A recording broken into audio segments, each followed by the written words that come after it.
दोस्तों आज हमारे पास एक आईफोन 14 प्लस का मोबाइल आया है। उसका बैक ढक्कन वगैरह सब खुला हुआ है। ऐसे ही कंडीशन पे पूरी फ्रेश कंडीशन में हमारे पास आया है। जो कि इसका क्या प्रॉब्लम है मेरे को ही पता नहीं है। ये फुली डेड है। तो पहला हमारा काम है इसके अंदर से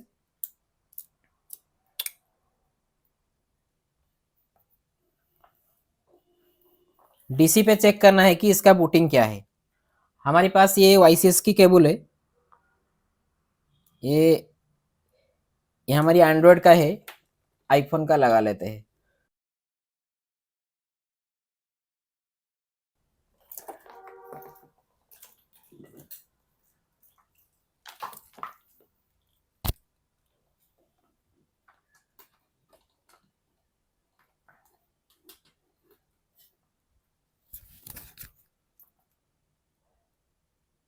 ये 13 और 14 इस पे हो जाएगा। कोई भी शॉट हमारी नजर नहीं आया, कोई इस पे भी शॉट नहीं है। थोड़ा सा पावर की को हम ट्रिगर करते हैं तो सीधे तकरीबन इस पे कितना आ रहा है और एक बार लगा के दिखाता हूँ। जब हम पावर की को ट्रिगर करते हैं तो ये सीधे 2000 मिली एम्पियर लेता है। यानी कि सीधे 2000 मिली एम्पियर पे ये बूटिंग लेता है। यानी कि इसके अंदर से कोई सेकेंडरी लाइन शॉर्ट है या फिर प्राइमरी लाइन हमारी शॉर्ट है। इस पे हम देखेंगे। थोड़ा सा हम इसको ओपन अभी करेंगे।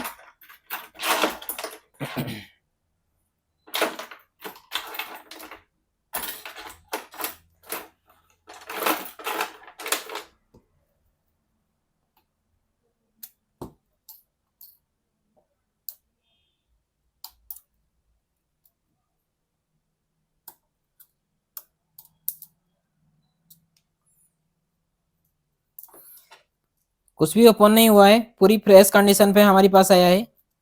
इस पे देखेंगे एक्चुअली सारे इसका जितने भी सब लगा है कनेक्टर वगैरह, कैमरा कनेक्टर से लेके सारे कनेक्टर को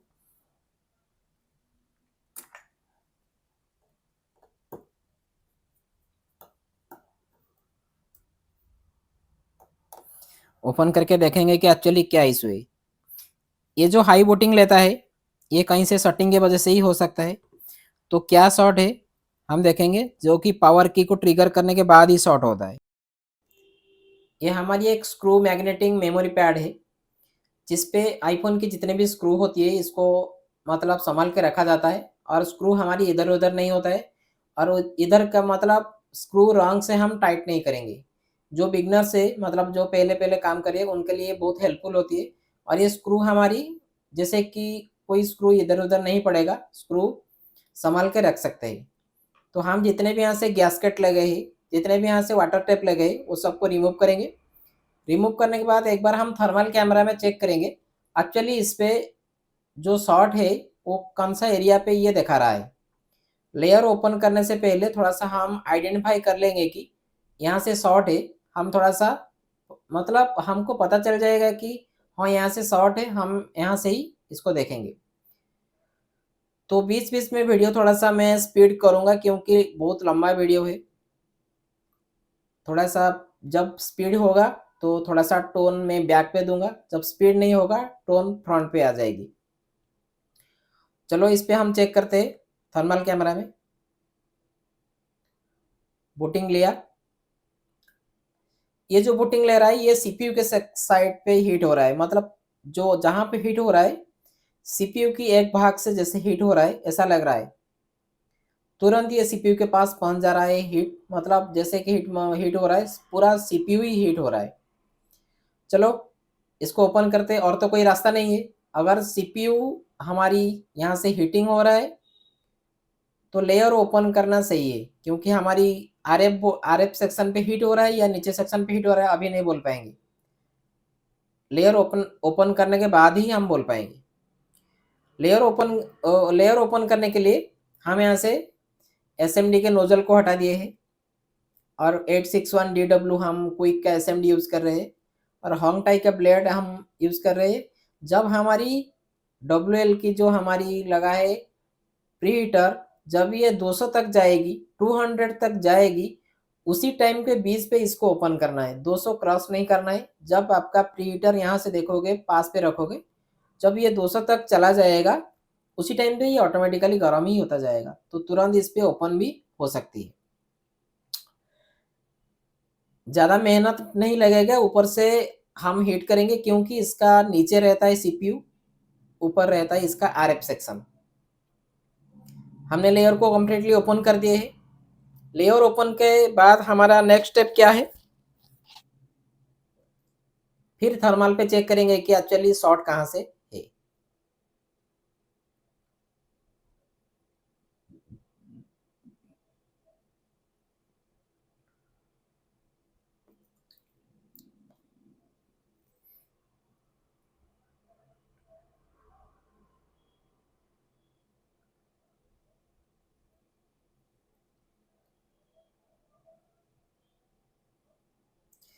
इस साइड पे तो शॉर्ट कोई नज़र नहीं आया, आरएफ साइड पे कोई भी शॉर्ट वगैरह नहीं है।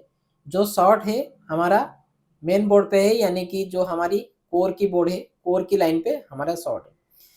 तो सीपीयू के सेक्शन पे शॉर्ट हो सकती है, पावर की सेक्शन में शॉर्ट हो सकती है। तो अभी हम फिर एक बार थर्मल लाएंगे और यहाँ से हम क्या करेंगे, थोड़ा सा बोर्नियो की हेल्प लेते हैं। बोर्नियो की क्या हेल्प लेंगे, जो भी स्कीमेटिक आपके पास हो, ऐसा बोर्नियो नहीं है, ZXW हो सकती है, जैसी ड्राइंग हो सकती है, जो भी स्कीमेटिक आपके पास हो आप हेल्प ले सकते हैं। हम यहाँ से क्या करेंगे, हमारी जो VWAT की लाइन होती है, जहाँ से हमारा बैटरी की कनेक्शन होती है, वो बैटरी की कनेक्शन कहाँ से टीपी दिया है, ये तो आरएफ बोर्ड पे हमारा बैटरी कनेक्टर, हमारी पावर की कनेक्टर आरएफ बोर्ड पे अवेलेबल है। तो हम यहाँ से कहाँ पे हमारा VWAT की लाइन है और पावर की टीपी कहाँ पर है, थोड़ा सा फाउंड करना है। पहले हम VWAT को जंपर करेंगे, जंपर करने के बाद पावर की को ट्रिगर करेंगे। इसीलिए हमको बोर्नियो या फिर जो भी स्कीमेटिक की कोई हेल्प, मतलब इसीलिए हम इसका हेल्प मांगते हैं। तो यहाँ से हमारे पास बोर्नियो स्कीमेटिक पे हमने ओपन किए। बोर्नियो स्कीमेटिक पे 14 प्लस को ओपन करते हुए हम देखेंगे इसका VWAT की लाइन कहाँ पर कनेक्टिविटी है।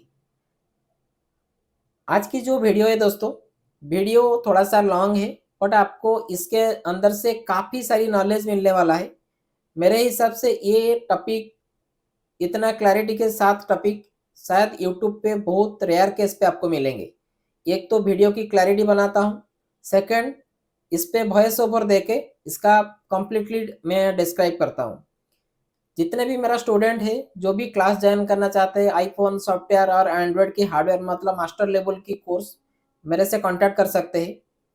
अभी फ़िलहाल अब मेरा जनवरी फरवरी बुकिंग हो चुका है, दिसंबर का जो बुकिंग था वो एंड हो चुका है, अभी दिसंबर का क्लास चालू है।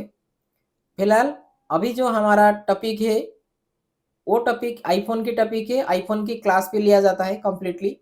सारे आईफोन की जितने भी एडवांस तक आप पढ़ सकते हो मेरे पास। बाकी रहा कि आपको अगर बुकिंग करना है अभी, तो मार्च के लिए ही सीट मिलेगी, मार्च मंथ के लिए आप बुकिंग कर सकते हो। चलो यहाँ से हम थोड़ा सा VWAT की लाइन को देखते हैं। ये हमारा VWAT की टीपी है। VWAT की टीपी हमारा, हम एक टीपी को ढूंढेंगे कहीं से टीपी वगैरह कुछ लगा है कि नहीं।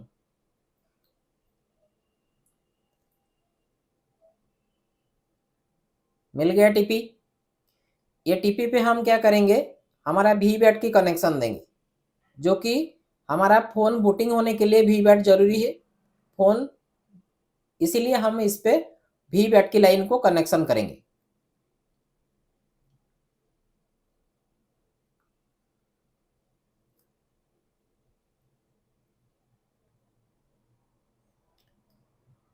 ये ऐसा लग रहा है कि थोड़ा सा मदरबोर्ड बैंड है, देखिए कितना आराम से ये ओपन हो जा रहा है। इतना भी हमने मदरबोर्ड को हीट नहीं लगाया थे, ये लगभग 180 टेम्परेचर में इसको मैंने ओपन कर दिया था लेयर को। तो कुल मिलाकर देखा जाए तो कभी कभी क्या होता है कि फ़ोन ओवरहीट होने से इस तरह से होती है, बट हमने इस पे ओवरहीट वगैरह कुछ भी प्रयास नहीं किए हैं। आपके सामने पर अभी किया हूँ, ना वीडियो को मतलब स्पीड किया था ना कुछ भी किया था। तो यहाँ से ये जो ऊपर का टीना है, जो हमारी हीट सिंक है वो ओपन कर देते हैं। कोई नहीं, हमारी जो रीडिंग है वो रीडिंग अभी लेता है कि नहीं वो देखना है। और जो हीटिंग हो रहा था सीपीयू के साइड पे, वो हीटिंग सीपीयू के साइड पे हो रहा है या फिर दूसरा साइड पे हो रहा है। अगर दूसरा साइड पे हीट होगा तो यह हमारी हीटिंग के टाइम पे लीकेज हो गया, ऐसा है। चलो फिर एक बार हम थर्मल अभी लाएंगे, थर्मल पे चेक करेंगे ये कहाँ से हीटिंग वगैरह होता है, कंप्लीटली चेक करेंगे। यहाँ से थोड़ा सा साफ सुथरा कर देंगे पहले, ये जो सीपीयू के ऊपर जो ग्लू वगैरह है ये थोड़ा सा साफ करेंगे। उससे पहले हम थोड़ा सा जो जो हमारा मेन टॉपिक है इस पे हम वी बैट दे के पहले चेक करेंगे कि हमारी जो शॉर्टिंग था सीपीयू सेक्शन पे वो शॉर्ट मिल रहा है कि नहीं।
ये हाई वोटिंग पे चला गया, पर्टिकुलरली ये सीपीयू पे ही हीट हो रहा है, बाकी और कोई जगह पर हीट नहीं हो रहा है, पर्टिकुलरली ये सीपीयू के ऊपर पे ही हीट हो रहा है। तो यहाँ से हमारी सीपीयू रिवॉल्व ही करेंगे, तो पहले हमारी सीपीयू तो हीट हो रहा है, तो बाहर से अभी नहीं जाएंगे, डायरेक्टली इस पे हम क्या करेंगे, अभी सीपीयू रिवॉल्व करेंगे। पहले सीपीयू को ओपन करेंगे, सीपीयू को ओपन करने के बाद हम इस पे चेक करेंगे कि एक्चुअली शॉर्ट हटता है कि नहीं। अगर यहाँ से सीपीयू हमारी शॉर्ट निकला तो देखेंगे बाद में क्या सीन होता है। तो यहाँ से हम थोड़ा सा जो हमारी लेयर है उसको साफ कर लेते हैं। लेयर को साफ करने के लिए हम यहाँ से लॉन्ड्री का K9 का फ्लक्स यूज कर रहे हैं। लिक्विड मतलब ये पीपीडी फ्लक्स होती है जो कि हमारी शोल्डर पेस्ट होती है। ये शोल्डर पेस्ट हमने यूज किए हैं और इस पे जल्दी ही ये साफ हो जाती है। तो इसको साफ करने के बाद हम सीपीयू को ओपनिंग करेंगे।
यहाँ से हम सीपीयू को ओपनिंग करने के लिए R1 Pro का SMD यूज़ कर रहे हैं और 400 की टेम्परेचर है और हमारी एयर है 120।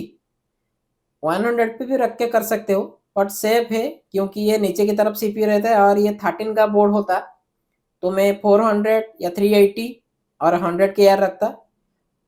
ऐसे ही 400 पे ओपन ओपन कीजिए आईफोन की सीपीयू, मेरे हिसाब से पूरा सेफ है। R1 Pro की SMD।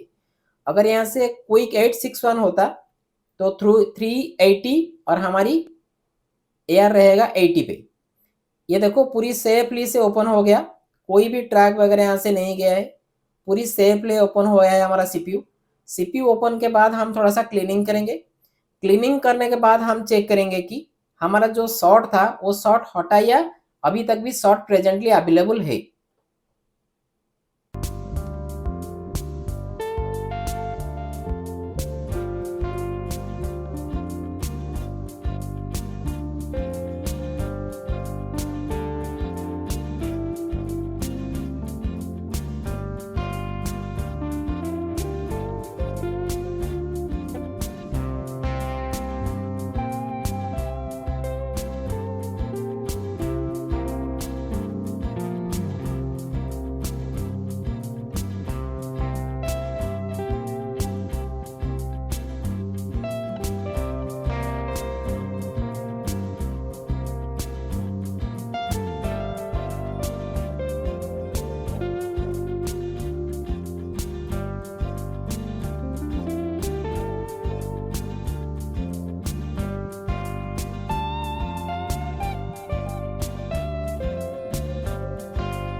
अब ये फुल शॉर्ट हो गया, यानी कि पावर को उठाना ही पड़ेगा। अब इस पे चेक करेंगे थोड़ा सा मल्टीमीटर में जाके।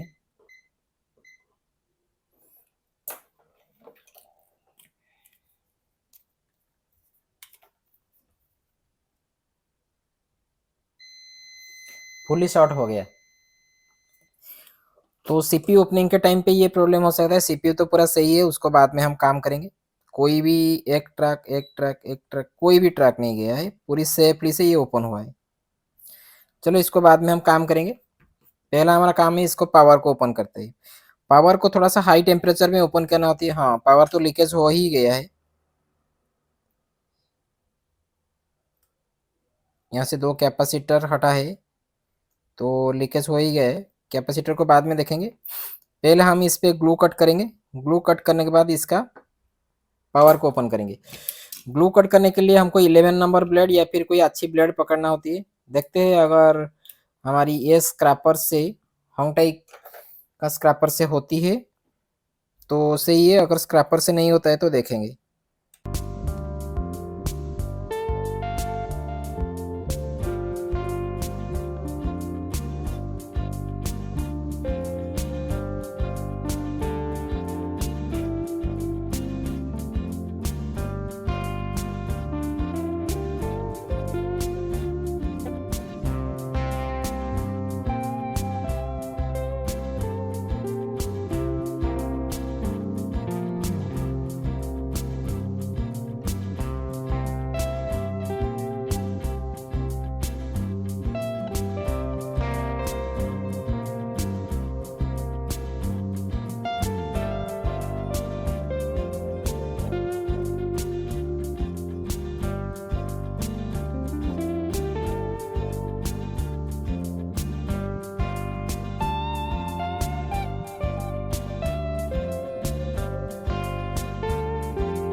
एक बार हम बोर्नियो पे देख लेंगे कितना कंपोनेंट मिसिंग है। ये सारे कैपेसिटर लगेगा।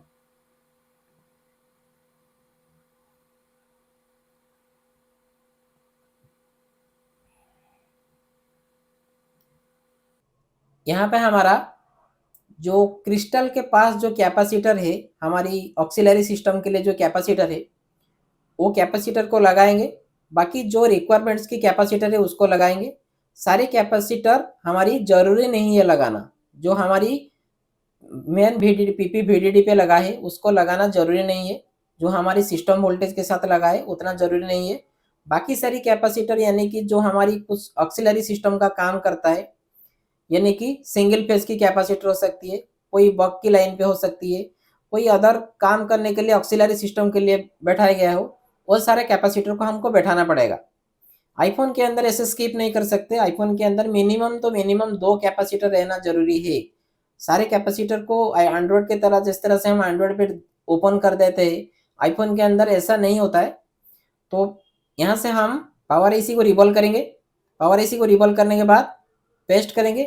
आज की वीडियो में मैं आपको बताऊंगा कि आईफोन की बक सेक्शन कैसे चेक होती है, यानी कि आईफोन की जितने भी बक वोल्टेज होती है वो सारे वोल्टेज को आप कैसे चेक करेंगे। आज की वीडियो में मैं आपको कंप्लीट डिटेल्स के साथ बनाऊंगा। मैं पहले ही बोल दिया था कि आज की वीडियो बहुत ही खास होने वाला है। जितने भी आईफोन की ब्रिंगर से, मतलब जो अच्छे अच्छे टेक्नीशियन है उनके लिए नहीं बोल रहा हूँ, जो पहले पहले काम कर रही है उनके लिए ये बहुत कुछ सीख मिलेगी। तो यहाँ से आईफोन की जितने भी बग है उसको चेक करने का तरीका आज की वीडियो में आपको मिल जाएगी। चलो एक बार इसका रिबॉल करते हैं, मतलब इसका पावर आईसी को। पावर आईसी को रिबॉल करने के बाद हम पावर आईसी को पेस्ट करेंगे। पेस्ट करने के बाद क्या तरीका है जो कि बग चेक करने का, वो सारी चीज़ आपको बताऊंगा। हमारे पास एक स्क्रैपर है जिसपे हम इसका सारे कैपेसिटर की जो जो जगह पर लगा था, एक रजिस्टर भी उखड़ा है, उसको सारे लगा देंगे।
यहाँ से जब हमने बैटरी की टर्मिनल पे लगाया, वी बैट पे हमारा लाइन, कोई भी शॉर्ट नजर नहीं आया, यानी कि ये परफेक्टली हमारी पावर आईसी इंस्टॉल हुआ है। चलो एक बार ट्रिगर करते हैं।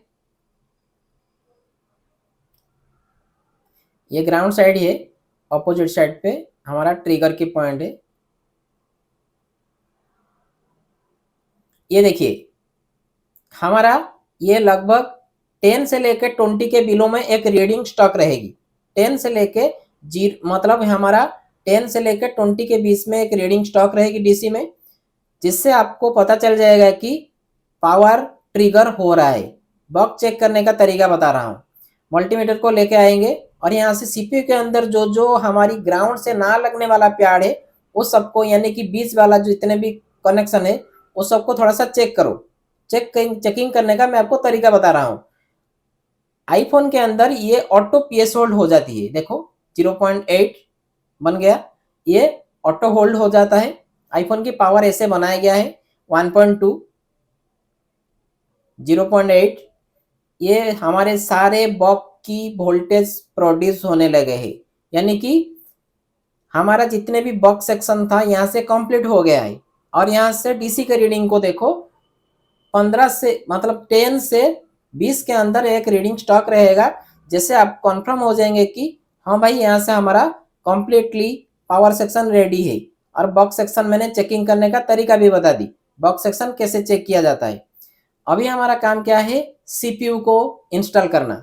सीपीयू को इंस्टॉल करने के लिए सीपीयू को रिबलिंग करेंगे। आज की वीडियो में सीपीयू रिबलिंग की प्रोसेस भी आप देखोगे।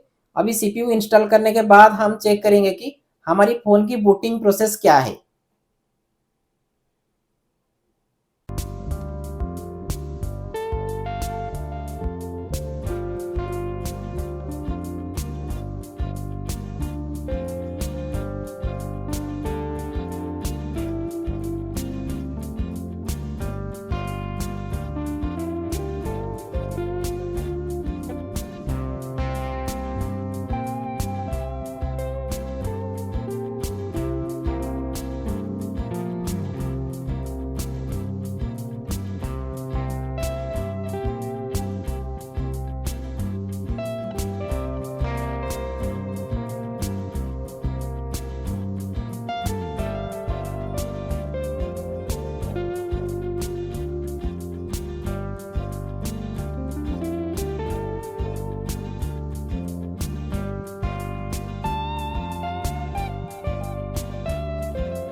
सीपीयू हमारा सक्सेसफुल इंस्टॉल हो गया है। अब हमारा बारी है, इस पे फिर एक बार डीसी लगाएंगे, डीसी लगा के ट्रिगर करेंगे और ट्रिगर की सीन क्या है एक बार देख लेते हैं।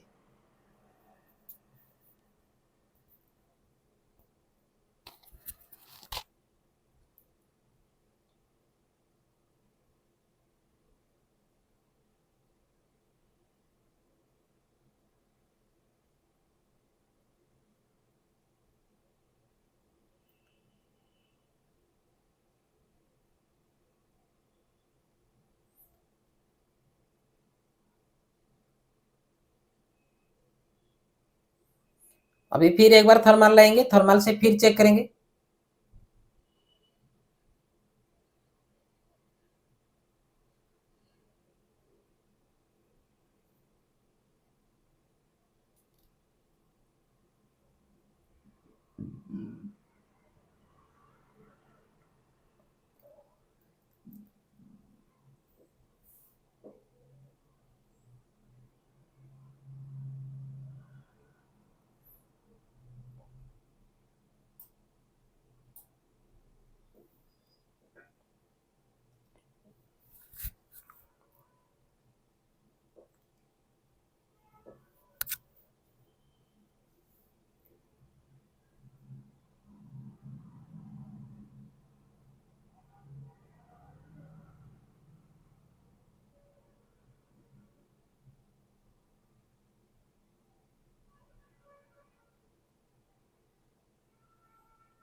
अब फिर हमारी यहाँ से हाई बूट लेना स्टार्ट हो गया। फिर देखिए वही सीपीयू ही हीट हो रहा है।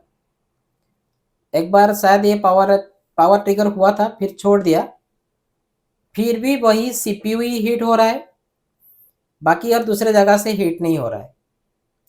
और एक बार ट्रिगर करते हैं।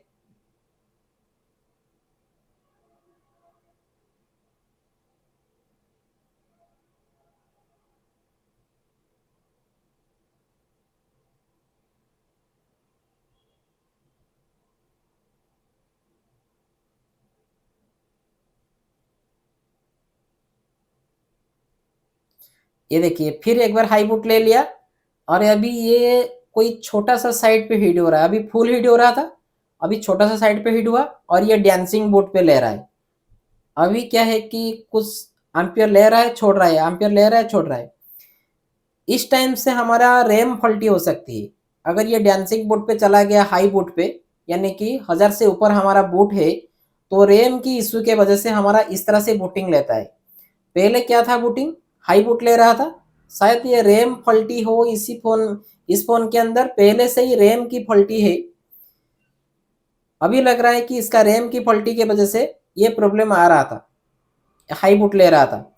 अभी जब हमारी पावर एसी को हमने रिमूव कर दिए थे, फिर पावर एसी को इंस्टॉल किए थे, उस टाइम से तो कोई भी शॉर्ट नहीं था। यानी कि जो पहले प्रेजेंट जो फास्ट कंडीशन में हमारी पास आया था, हाई बूट ले रहा था, वो सीपीयू के लिए ले रहा था। फिर अभी सीपीयू को ओपन कर लेंगे। सीपीयू ओपन करने के बाद हम यहाँ से एक रैम इंस्टॉल करेंगे। आज की वीडियो में रैम इंस्टॉल की आपको तरीका भी बताऊंगा, मैं कैसे रैम इंस्टॉल इस पे करके दिखाता हूँ। देखिए हमारे पास कोई खराब सीपीयू से हम इसका रैम को कलेक्ट करेंगे। पहले कलेक्ट करने के बाद इस पे हम रैम इंस्टॉल करेंगे। पहले रैम कैसे निकालते हैं उसको देखेंगे, और रैम को कैसे मतलब ये सीपीयू के अंदर कैसे पेस्ट करते हैं, ये सीपीयू को कैसे तैयार करते हैं रैम के लिए बैठाने के लिए, वो भी देखेंगे।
अब हमारा सीपीयू तो सक्सेसफुल इंस्टॉल हो गया है। अब यहाँ से हम थोड़ा सा सीपीयू की बूट चेक करते हैं। सीपीयू का बूट किस तरह से लेना है, आज सीपीयू की बूट भी आपको दिखाऊंगा। एक वीडियो के अंदर आपको 4-5 फॉल्ट मिल जाएंगे। अगर सही तरह से एक बंदा इस वीडियो को देख लेगा तो मेरे हिसाब से कुछ बूटिंग, जो आईफोन की बूटिंग की प्रोसेस होती है, उसको मालूम पड़ जाएगी। फिर एक बार यहाँ से हम डीसी लगाएंगे। डीसी लगाने के बाद फिर यहाँ से हम बूटिंग करेंगे। अभी मैं बताऊंगा आपको सीपीयू की बूट क्या होना चाहिए। यहाँ से क्यों ट्रिगर नहीं ले रहा है उसका एक सॉल्यूशन है। अगर कोई पर्सनल मेरे को मैसेज करेगा यहाँ से क्यों ट्रिगर नहीं ले रहा है, उसका भी मैं बताऊंगा। नीचे क्यों ट्रिगर ले रहा है, ये देखिए ट्रिगर ले लिया। और ट्रिगर देखिए किस तरह से लिया। अभी ट्रिगर हमारा 120, 120, 120 इस तरह से लेके ये डांसिंग बोर्ड पे जाएगा, यानी कि हमको कंफर्म हो गया कि सीपीयू इंस्टॉल प्रॉपर्ली हो गया है। अभी इस तरह से जो डांसिंग बूट ले रहा है, ये सीपीयू इंस्टॉल जब हो जाएगा प्रॉपर्ली तो इस तरह से ही बूट लेगा, ये सीपीयू का ही बूट है। अब हमारा काम है रैम इंस्टॉल करना। जो रैम हमने रखे थे साफ करके उसको इंस्टॉल करेंगे और उसके बाद हम चेक करेंगे हमारा फ़ोन कम्प्लीटली बूट होता है कि नहीं।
फिर एक बार हम ऐसे डीसी लगाएंगे।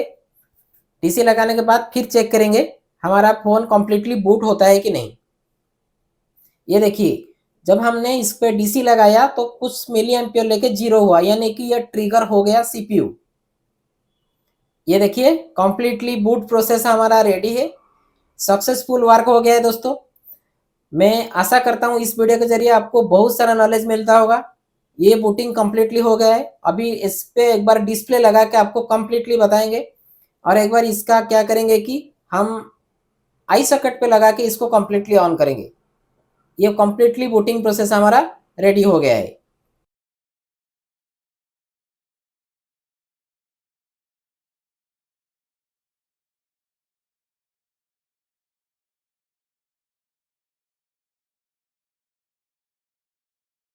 अभी हम आई सॉकेट के पास जाएंगे। आई सॉकेट पे हम इसको कम्प्लीटली आरएफए बोर्ड और नीचे का बोर्ड लगाएंगे। लगाने के बाद हम इस पे कम्प्लीटली चेक करेंगे कि ये फ़ोन डिस्प्ले के साथ ऑन होता है कि नहीं।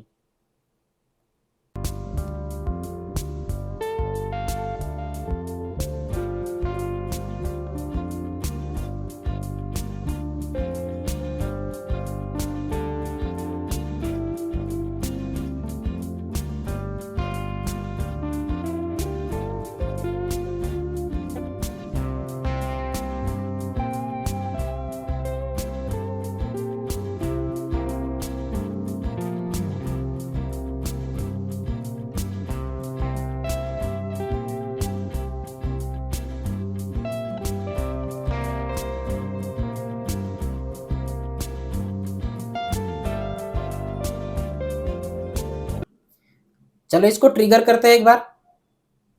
इसको ट्रिगर करने की ज़रूरत नहीं है, एक बार डायरेक्टली डिस्प्ले लगा देते हैं। इसको ट्रिगर करने की कुछ फ़ायदा नहीं है। अभी ट्रिगर करेंगे तो एक बार तो ट्रिगर तो हमने कर दिए थे, और भी एक बार इसको हम कम्प्लीटली डिस्प्ले लगा के चेक करते हैं।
अभी ट्रिगर करेंगे।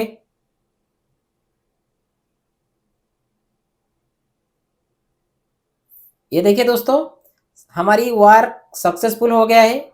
आज के लिए इतना है दोस्तों, फिर मिलेंगे एक अच्छे टॉपिक के साथ।